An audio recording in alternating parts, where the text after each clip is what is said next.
ଇଏ କ'ଣ ସକାଳୁ ସକାଳୁ ପୁଣି ଗଛ ବାଡ଼ି ଭାଙ୍ଗିବାରେ ଲାଗି ପଡ଼ିଲାଣି? ନମସ୍କାର, ଜୟ ଜଗନ୍ନାଥ ସାଙ୍ଗମାନେ। ସକାଳୁ ସକାଳୁ ଆଜି ଠାକୁର ପୂଜା ସାରିଦେଇ ଜଳଖିଆରେ ଚୁଡ଼ା ସନ୍ତୁଳା ଟିକେ ଦେଇଥିଲି ବନେଇ। କିଏ କିଏ ଖାଇବ ବିଲକୁଲ ରୁହନି ଅନେଇ, ନିଜେ ନିଜେ ତିଆରି କରି ଦିଅ ଖାଇ। ଆଉ ତାପରେ ଆମ ବାଡ଼ିର ଏଇ ସବୁଜ ସବୁଜ ପରିବେଶ ଦେଖିକି ମା ଝିଅ ଦ୍ରୁତ ଗତିରେ ମାଡ଼ି ଚାଲିଲୁ ବାଡ଼ିରୁ ପରିବା ତୋଳିବା ପାଇଁ। ଏଇଠି ମୁଁ ପ୍ରଥମେ ତୋଳିଥିଲି କଖାରୁ, ଯୋଉଟାକୁ କି ଆପଣମାନେ କାଳେ କହୁଥିବେ ବୋଇତାଳୁ, କିନ୍ତୁ ଆମେ ତ କହୁ କଖାରୁ। ହେଲେ କ'ଣ ହବ, ଏଇଟାକୁ ବି ଭଲ ଭାବରେ ଛିଣ୍ଡେଇ ପାରୁନି। ହେଇ ଦେଖନ୍ତୁ, ଆମ ଗଛରେ ଛୋଟିଆ ବାଇଗଣଟେ ବି ହେଇଛି।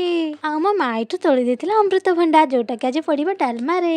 ଆଉ ଏତିକି କାମ ସାରିକି ସିଧା ଜମ୍ପ ମାରିଥିଲି ଲଞ୍ଚ ଥାଳି ଉପରକୁ। ଏତିକି ଜିନିଷ ଖାଇ ପିଇକି ଶୋଇପଡ଼ିଥିଲି। ଆଉ ସନ୍ଧ୍ୟାରେ ମୁଁ ଟିକେ ଇପି ଖାଇ ଦେଇଥିଲି। ଆଉ ଆଜି ପାଇଁ ରହୁଛି, ଜୟ ଜଗନ୍ନାଥ।